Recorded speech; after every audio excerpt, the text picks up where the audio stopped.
Yo, you already know what time it is. Your boy Menace. Salute, InternetSmarks. We back at it with another 300-second review. This is my Raw recap. We turned up this week. We're going back to back to back officially from now on. You got Raw, SmackDown, NXT, and the Cruiserweights happening during the week. And then we got the pay-per-view on Sunday. Everybody gets to rest out Thursday, Friday, Saturday, but the rest of the week we turned up. I'm excited. I hope you excited. I'm going to give you my review for last night. You make sure you stay tuned with us. InternetSmarks. Like, comment, subscribe. We here for the people. Starting off last night, they kicked off the show with the pick of the GMs for each show, Raw and SmackDown. Stephanie McMahon for Raw decided to go with Mick Foley for her GM. Surprise, surprise. I didn't see that one coming. Whole time I thought Triple H was going to be her pick. She took Mick Foley. I'm excited. I just don't see how those two are going to work together. We know Mick Foley is for the fans. Stephanie is for the company. I don't see that mixing. It's not the same as SmackDown where you have Shane and the Yes Movement, Daniel Bryan. Two people that are for the people. So SmackDown is still going to be the people's show. I'm hyped to see how the type of matches they're going to be putting together. The fact that Daniel Bryan, underdog, we know he's going to want to see hard-hitting, strong-style matches. So I'm looking forward to see what kind of matches they decide to pick together, who they draft to what, and what kind of crazy back and forth is going to be happening between Raw and SmackDown from now on. Their biggest competition is each other. Man, Vince knows what the hell he's doing. Moving on from the picks of the GMs, we had a 12-man tag team match. I thought Teddy Long came back when I seen this one get announced. Because the 6-on-6 has been like a while since I've seen this many people. The only downside I had to this match was the fact that they didn't let the Wyatts speak in the segment before. They had the Club and the Wyatts against the New Day, Enzo, Cass, and Cena. Enzo, Cass, Cena, New Day, and the Club all got to talk their parts, but when the Wyatts came out, they just came out and the match started, which I didn't like that part because I'm a fan of the Wyatts. I like to see Bray talk, and he didn't get that off last night. It was a good match, a war. It is what it is. Finished off with AJ beating Enzo. Didn't matter. At the end of the day, the matches that happened on Sunday have nothing to do with last night. It was entertaining, I'll give them that, but I just really wasn't hype about the whole 6-on-6 thing. It was just way too many people in that ring. Moving on past that, we had another tag match with Sammy and Cesaro facing KO and Chris Jericho.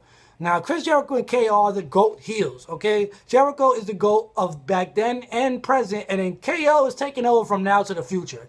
KO's best parts are his acting and his talking and the extra things he does in the matches that make him stand out, which that's really what I love about KO. Number one fan right here, man. You got a big fan on this side. Sammy and Cesaro ended up winning that match. But at the end of the day, I was more hype about Jericho and KO's parts in the match. Ladies had Sasha and Becky against Charlotte and Dana Brooke. Only thing, again, they had the negative part where, again, we got Natty coming out here wasting our time because she's attacking Becky, which is doing nothing for her. How is attacking Becky going to get you a shot? I mean, you just wasting time. I really don't care where you end up, Natty. If you're not going to be fighting for the title, just stop attacking and acting like you're doing them for nothing. Because this is a run that has no endings to a storyline. I don't know what you and Becky had, which really was nothing. Everybody just always picks on Becky, poor Becky, but it is what it is. Moving on from that, we had Darren Young. Darren Young beat Del Rio. Oh yeah, you heard that right. Darren Young beat Del Rio. I'm all for giving these guys a push when they haven't gotten anything in a while. But to have a person like Darren Young beat a Del Rio, you got to be fucking kidding me. All right? Give him a slow push to the title. There's so many other people he could have won against. But to have him win a Del Rio with a stupid-ass roll-up of death, no. All right? This is the reason why people are going to hate Darren Young when he finally gets whatever he gets. You're pushing him to get hated, thinking that you're pushing him to be great. You guys are fucking idiots. Moving on from that. Baron Corbin against Sin Cara. Another waste of... Why is Baron Corbin fighting a Sin Cara? This dude has already gotten us pushed and then they stop. Seems to be like a sequence here. They get a little bit of a push and then stuck. Same thing with Zack Ryder. It's like it was a little bit of push and then stuck. It's like Baron does not need to be fighting Sin Cara. He needs to be getting pushed into matches against big dudes. I feel like his next feud should have been against Apollo after they both took each other out in that Elimination Rumble match where Darren Young won again, doing nothing. But no, they had him fighting the Sin Cara. I don't get it. Moving on from that, we had a tag match of Rusev and Sheamus against Ziggler and Ryder. Now, Rusev and Sheamus still don't get along, even though they used to be partners. We got Rusev trying to get a tag from Sheamus. Sheamus is trying to handle the match by himself until he starts getting beat up and then, gets out of there. Rusev and Sheamus ended up winning the match. This is another one where I don't get. Why did they give Ryder a push and then just start putting him negative? There's no way you could tell me he's going to beat Rusev, sorry. There's no way you can tell me that. They got me flustered just thinking about how much they mess up with these guys' storylines is getting me messed up. But there's no way you got me picking Ryder over Rusev. This is not the person that they should have gave him a push against. They should have let him keep the Intercontinental belt. I can agree with him beating The Miz. There's no way he's going to beat a monster like Rusev. He's not built like any type of beast. He just flies a little bit, does a couple of hits, but what can he really do with a Rusev? Why is that person they decided to make the next challenger for that belt? I don't know. Proper push is not going down right now. They're just giving the push to the right people in the wrong way. But it is what it is. Moving on after that, we had the match with Dean and Seth.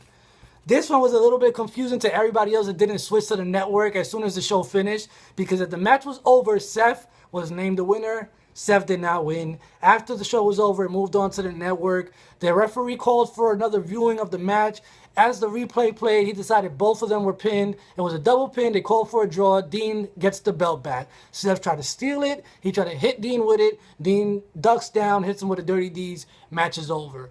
Supposedly, we're having a rematch tonight on SmackDown, which I don't see what the point of it is, unless Roman comes out and spears them both, and then it leads into the pay-per-view. If that doesn't happen, then this is a waste of a match tonight. This is not the type of match you want to start off the night with, especially if it just happened the day before and they had a great match last night. So I don't see them topping that, especially if they have to try to top it again on Sunday. But it is what it is. That's how the night finished. Looking forward to tonight. Who do you think is going where? I don't know. Here, at least 6 NXT dudes are getting called up. I don't know who. Could be American Alpha. It could be any one of the greats. I'm hoping for Finn. But he's the biggest troll in the game, so we don't know. Finn, Bailey, Asuka, any one of them. But we'll see. I'm excited. I hope you're excited. Like I said, like, comment, subscribe. We'll be back with the rest of the reviews for every other show this week. Y'all stay tuned with us. InternetSmarks. Salute.